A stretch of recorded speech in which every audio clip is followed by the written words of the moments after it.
I survived India. It was a challenging experience. But anyway, give you the general rundown. I spent months and months researching, going and flying into Delhi, renting a bike, working out my route. I wanted to ride from Delhi up to Leh. So I wanted to ride northwest up through Manali, up through over Rohtang Pass, and then north all the way through to Manali, and then through to the highest point there. I'd organised 2 weeks to do it, booked my bike, I'd spoke to a few rental companies, organised all of that, and then anyway, I got onto Horizons Unlimited Facebook group. Now I posted on there what my plans were. My intention with doing this was to be able to get some people's feedback on it. So I got feedback from people that had done it, people that were planning to do it. I also got feedback from some Indian locals, so that was good, people on the ground. Now, I got feedback from one particular guy. His Facebook name is Ben Deechakkaboo, or he refers to himself as Ben RDRX or RDRX Team. Now, he came up with a lot of useful information, and he added me as a friend on Facebook. I don't normally accept friend requests on Facebook unless I actually know you, but we started talking, started getting a bit of a rapport, and he said a group of his riders were going to be doing that ride. I should come with them. And I said, look, appreciate the offer. I like doing my stuff solo. Plus, I've already booked my flights, so I have my dates. They don't coincide with yours. Anyway, we talked more and what have you, and then he's like, oh well, I won't go with the group. I'll come with you. And I was like, yeah, I guess, you want to ride with me, that's fine. As time passed, he was then starting to criticise the route that I was taking and giving me all of these reasons why we couldn't go up through Rohtang Pass. And at this point I'd sort of released a little bit of control, because he said he was going to go and organise all the permits for me and that sort of thing. Just need copy of my passport, copy of my driver's license, organise all of the permits. Anyway, the route that he wanted to change, he wanted to go 380 kilometers east, all through Shimla and Poo, and then the Spiti Valley circuit, etc. 380 kilometers doesn't sound like much, but as I've now learned where it was, that 380 kilometers is 4 days. The other big factor is that 380 kilometers takes you in 2 days from sea level up to 4,300 meters. The way I was going to go by going up through Rohtang Pass, you hit that point progressively over about 5 days, not 2 days. The way that we went, I got altitude sickness by end of day 2, and it was bad. I had my oxygen tested. My oxygen levels were incredibly low. I felt like I had 10% lung capacity.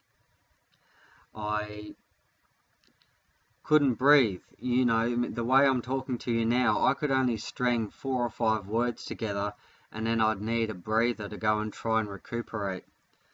The toll that riding the bike in these conditions was taking on me with the AMS, I couldn't handle it. It's not the fact that I'm an old bloke. It's not the fact I'm unfit. I go to the gym. You know, I'm only 43. I ride a lot. It was the fact that I had altitude sickness. Now, I went to the hospital. I went to an army hospital 2 nights in a row at 2 different places. They put me on oxygen machines. They gave me pethidine injections, which I specifically asked for the migraine pain associated with altitude sickness. I specifically asked for pethidine because I know from my own experience with migraines over the years that my body responds to that. It's not a dangerous drug. It's a drug that they actually give women during childbirth. So it's not a drug that drug addicts use. I was asking for it because if they'd just given me something mild, paracetamol, Panadol, to try and help with my headache from the altitude sickness, it would have done nothing. I needed sleep. My body needed to recover. I needed the pain gone. So I asked for pethidine. They gave it to me. Days passed. After 6 days, it finally got to a point where I realized, no, this isn't getting any better.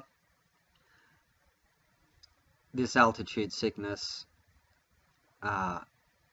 is going to kill me. It's going to kill me because of the areas that we were riding were so dangerous that if you make a mistake, you fall off the edge of the road and you die. So I had to make the decision. Do I leave? Initially, I started speaking to my Thai friend who was with me on the ride as well, and I expressed my concerns. And he said, yeah, look, no problem. I'll ride back with you to Delhi. That night I had a lot of issues sleeping at Tenzin Tent City. That was at 4,300 meters. The next morning, you watch it on one of my other videos, you can hear me. You can hear my breathing.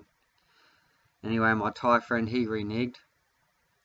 He decided that it was more important for him to fulfill his dream and go to Leh.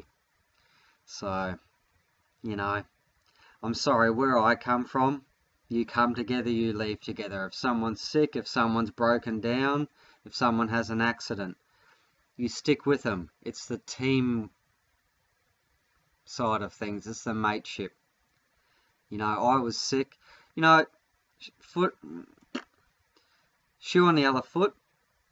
If it had been him, I would have stuck with him. I would have done everything. I would have stayed by his side if he wanted to leave, if he had to fly out, if he had to call it the whole thing quits.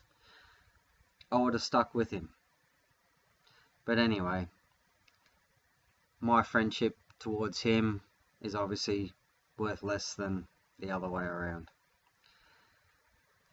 We left that camp that morning, and we had 80 kilometers to ride before there was a T-junction. This T-junction, if you go left, you end up at Rotang Pass, and for me, you end up at Rotang Pass, cross Rotang Pass. That's me leaving.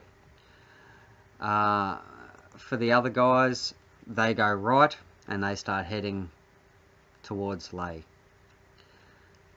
3/4 of the way along there, we stopped for a coffee, and this Benny, he comes up. Sorry, I've left an important bit of information out. The night before, when we arrived at Tenzin Tent City, I got quite loud and quite vocal towards Ben because I'd suffered multiple days of his incompetence. He inserted himself into our trip, wanted to be riding as a team.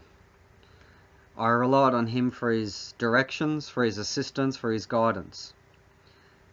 This guy just kept disappearing. You know, he'd ride off.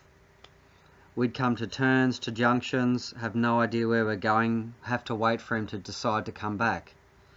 We would get to difficult areas, river crossings, extremely rocky slopes, muddy areas. You know, I may as well have been doing the ride solo.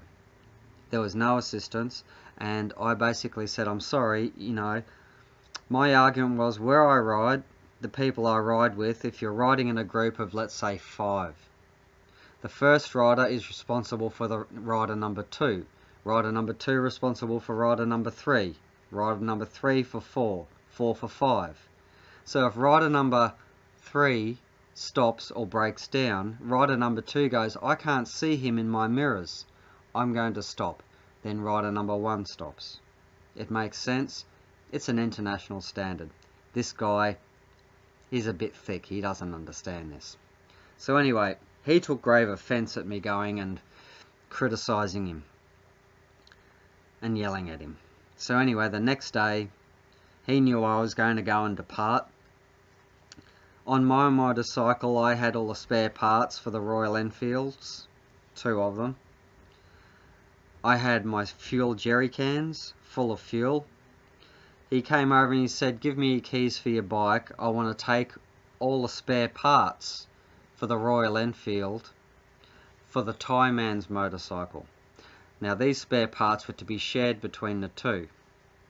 I had the steel boxes on the side of mine. That's why I was carrying the parts. I said to Ben, no, you're not getting the parts. I still have to ride solo back to Delhi. It's a 3-day ride. You will be riding with my Thai friend and you have your Indian friend. There is 3 of you. Between the 3 of you and the fact that you can speak the language, you can get assistance if there's mechanical issues. I will keep them.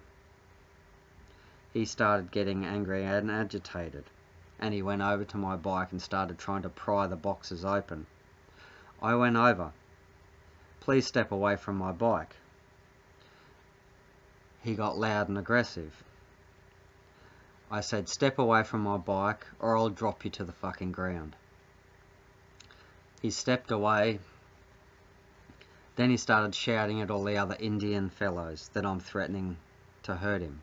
Then he turned around to me and he said, I have family and friends in the army and the police. We're going to get you. And turned around. So I thought, well, what are my options here? I'm in a foreign area. I'm on a very deserted area. You know, it's middle of nowhere. So quietly, I put my gloves back on. I put my helmet on. I started my bike and I rode like a bat out of hell. I rode like a bat out of hell because I didn't want them to catch me. I wanted to get to that T-junction and turn left and get up over Rotang Pass without them catching me. And I succeeded. Anyway.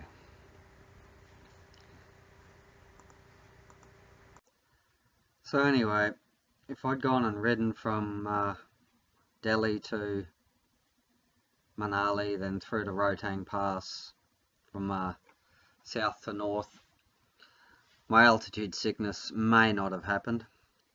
I was told by this Ben that we couldn't ride it. As it turns out, it was him that couldn't ride it because his bike was too old. That was the hindrance, and that's why we had to do this big 380 kilometer bypass. But anyway, so I got back, I survived, and I've posted it up on a few Facebook groups, my experience with the threats and the incompetence and all of that. If you go to my Midlife Mate blog, you can read the whole lot there. You probably should, because then you'll get to go and see some of what he's actually written back. I've now been accused of stealing gold from his house. I've been accused of molesting his wife. He's openly said on Facebook that he has copies of my passport and my license, and he's going to use them to fuck my life up. Is accusing me of being a drug addict. What else? Apparently I have a small penis. He's said that too. That I'm a criminal. He's basing that one on how I look. He's basing the fact I'm a criminal on the fact, criminal and a drug addict, on the fact that I look the way I do, and the fact that I asked for pethidine as a painkiller. Anyway, he's telling people that I destroyed Lali Singer's Royal Enfield bike that I rented, that they had to rebuild the engine. I contacted Lali Singer saying, hey, you know, you gave me all my deposit back on the bike. That indicates that the bike was acceptable. Some weeks have passed. Have you guys checked it out? Is it okay? I've been told otherwise. Yeah, look, no problems. Got all the emails from that. So, anyway, check out my blog. Have a look. It's interesting. I'm sharing this. I'm not bitching. I'm not complaining. I'm sharing this because I don't want this. I don't want you watching this going, I want to go and ride the Leh Manali Highway. I want to go and ride Rotang Pass, and then have this guy pop up saying he'll help you, and then you running into the problems that I ran into. You know, it's an unfortunate situation. You know, you have personality conflicts in life. You know, I'm not the easiest guy to get along with. But truth be told, this guy's absolutely mental. I've had some Indian people that know him contact me after all the information I've shared, and they're like, yeah, look, we know him, and yeah, no one has anything to do with him in India. He's a nutcase. Look, I should have taken note of the fact he didn't have any friends on Facebook. You know, all these things, you know, that he lives in an extremely poor area of Delhi. That the bike that he rides, you know, is of no value. I should have taken these things, and I try not to be judgmental. I try not to be judgmental of what people have and what people don't have, particularly in countries like India or Southeast Asia. So I don't judge people by that. You don't have to have a BMW GS for me to go, okay, I'll be your friend. You can have a shitbox bike. I don't care, you know. But you know, these are alarm bell things that could have been taken into consideration. So look, go to midlifemate.com. I'll put a link down the bottom here to the article, and look, share it around. And yeah, good luck, and hopefully I'll catch you on the road somewhere.